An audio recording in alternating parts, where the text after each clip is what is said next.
On the first day of unleavened bread, the disciples came to Jesus, saying, "Where do you want us to make the preparations for you to eat Passover?" He said to them, "Go into the city to a certain man and say to him, 'The teacher says, my time is near. I will keep the Passover at your house with my disciples.'" So the disciples did as Jesus directed them, and they prepared the Passover meal. When it was evening, he took his place with the 12. And while they were eating, he said to them, "Truly I tell you, one of you will betray me." They became greatly distressed and began to say to him, one after another, "Surely not I, Lord." He said to them, "The one who has dipped his hand into the bowl with me will betray me. For the Son of Man goes as it is written of him. But woe to that one by whom the Son of Man is betrayed. It would have been better for that one not to have been born." Then Judas, who betrayed him, said, "Surely not I, Rabbi." Jesus answered, "You have said so." While they were eating, he took a loaf of bread, and after blessing it, he broke it and gave it to them and said, "Take, eat. This is my body." Then he took a cup, and after giving thanks, he gave it to them, saying, "Drink from it, all of you, for this is my blood of the covenant, which is poured out for many for the forgiveness of sins. I tell you, I will never again drink of this fruit of the vine, until the day that I drink it new with you in my Father's kingdom." When they had sung the hymn, they went out to the Mount of Olives. And Jesus said to them, "You will all become deserters because of me this night. For it is written, I will strike the shepherd, and the sheep of the flock will be scattered. And after I am raised up, I will go ahead of you to battle." Peter said to him, "Though all become deserters because of you, I will never desert you."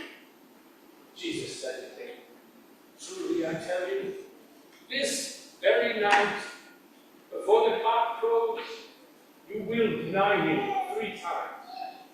Peter said to him, "Even though I must die with you, I will not deny you." And so said all of his disciples. Then Jesus went with them to a place called Gethsemane. And he said to his disciples, "Remain here while I go over there and pray." And he took with him Peter and the 2 sons of Zebedee. And he began to be grieved and agitated. He said to them, "I am deeply grieved, even to death. Remain here and stay awake with me." And going a little further, he threw himself on the ground and prayed, "Father, if it is possible, remove this cup from me. Yet it's not what I want, but what you want." Then he came and found the disciples sleeping. He said to Peter, "So, you could not stay awake with me for 1 hour? Stay awake and pray that you do not come into the time of trial. The spirit indeed is willing, but the flesh is weak." Again, he went away and prayed for a second time, saying, "Father, if this cannot pass unless I think from it, your will be done." Again, he came and found the disciples sleeping, where their eyes were heavy. So leaving them, he went away and prayed for the 3rd time, saying the same words.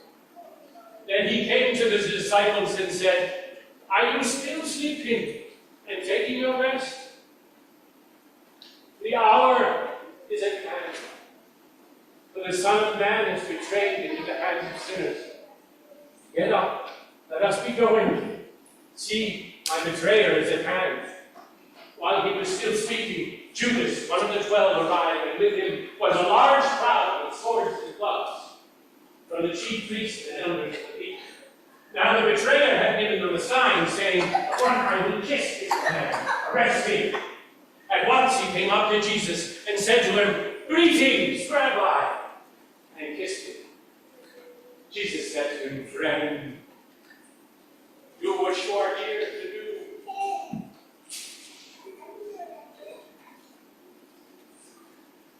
Then they laid hands on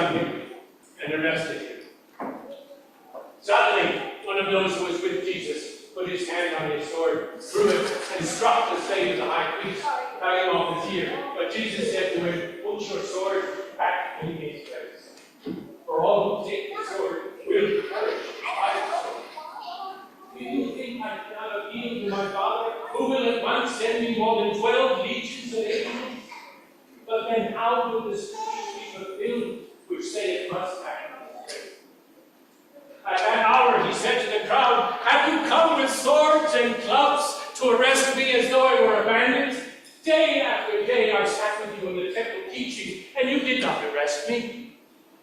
But all of this has taken place so that the scriptures of the prophets may be fulfilled. Then all of his disciples deserted him and fled. Those who arrested Jesus took him to Caiaphas, the high priest, at whose house the elders and scribes had gathered. But Peter was following at a distance as far as the courtyard of the high priest, and sitting inside with the guard, he waited to see how this might end.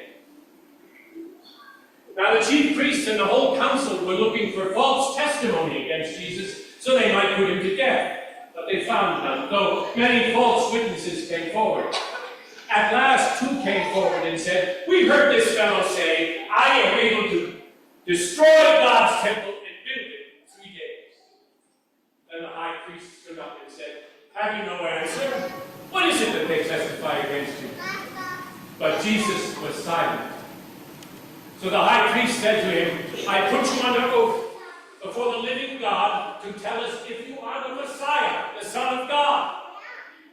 Jesus answered, you say so. But I tell you, from now on, you will see the Son of Man seated at the right hand of the power, coming on the clouds of heaven. Then the high priest tore his clothes and said, he has blasphemed. Why do we still need witnesses? You have heard his blasphemy. What is your verdict? They all said he deserves death. Then they spat in his face and struck him. Some of them slapped him, saying, prophesy to us, Messiah. Who is it that struck you? Now Peter was sitting outside in the courtyard. A servant girl came to him and said, you were also with Jesus of Galilee.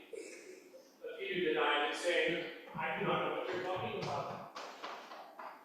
Then when he went from the porch, another servant girl, on seeing him, said to the crowd, this man was with Jesus of Nazareth. Again he denied it and swore an oath, I do not know the man. After a little while, the bystanders came up to him and said, certainly you are one of them. Your accent betrays you. But he began to curse and swore an oath, I do not know the man. At that moment, the cock crowed. Then Peter remembered what Jesus had said to him. Before the cock crows, you will deny me 3 times. And he went out and wept bitterly.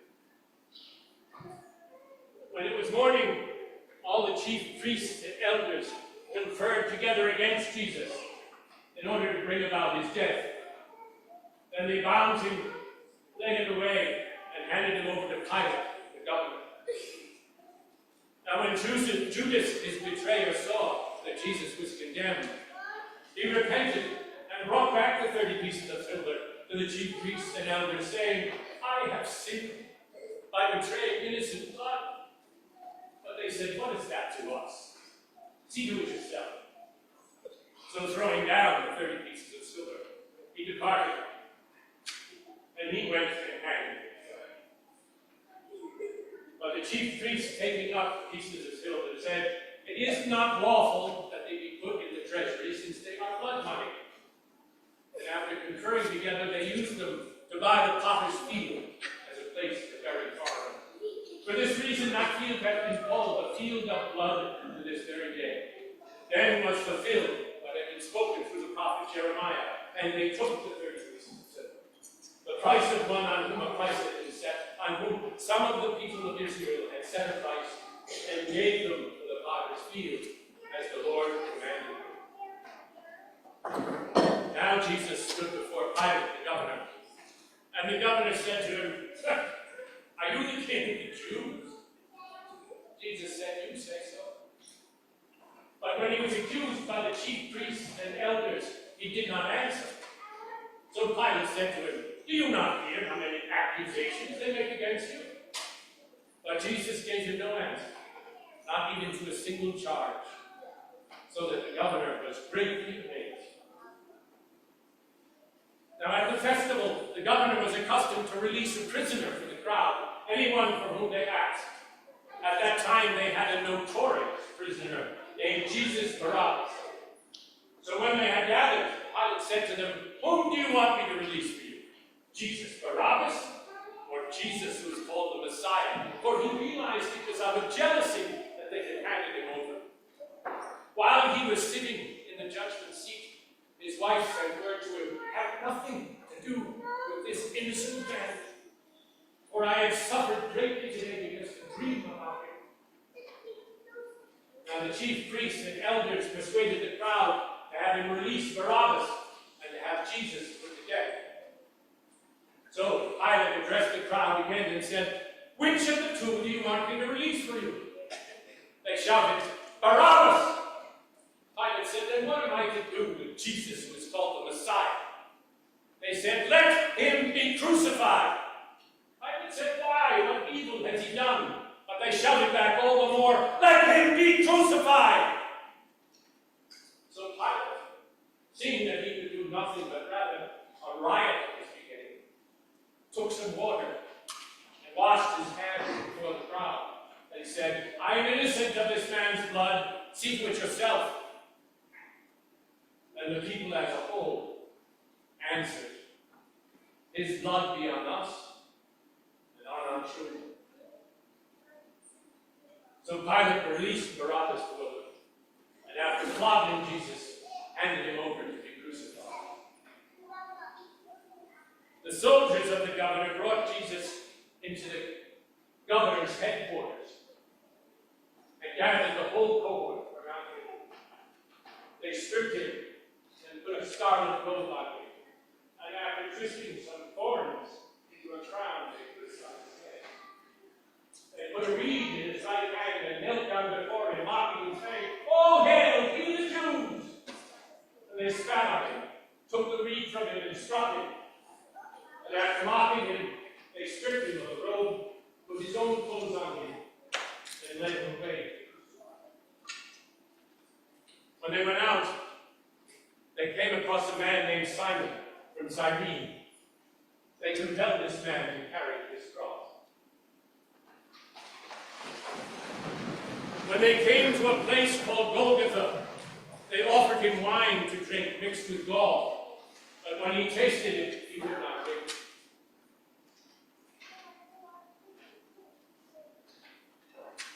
When they had crucified him, they divided up his clothes among themselves by casting lots, and then sat down there to keep watch over him.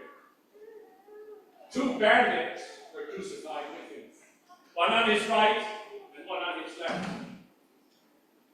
Those who passed by him derided him and shook their heads, saying, "You who would destroy God's temple, save yourself. If you are God's son, come down from that cross." In the same way, the chief priests, along with the scribes and elders, were mocking him, saying, "Ah, he saved others. You cannot save yourself. He's the king of Israel? Well, let him come down from that cross now, and we'll believe in him. He trusts in God. Let God deliver him if he wants to, for he said, 'I am God's son.'" The 2 bandits who were crucified with him were also taunting him in the same way. From noon on, darkness came over the whole land until 3 in the afternoon. At 3 o'clock, Jesus cried out in a loud voice, "Eloi, Eloi, lema sabachthani?" That is, my God, why have you forsaken me?" When some of the bystanders heard it, they said, "Oh, listen, he's calling out for Elijah." And one of them ran and got a sponge, soaked it with sour wine, put it on a stick, and gave it to him to drink. But the others said, "Oh, no, wait, let's see if Elijah will come and take him down." Then Jesus cried out again in a loud voice and breathed and the curtain of the temple was torn in two from top to bottom. The earth shook, the rocks split, the tombs were opened, and many of the bodies of the saints who had fallen asleep were raised. And after his resurrection, they came out of the tombs and entered the holy city and appeared to many.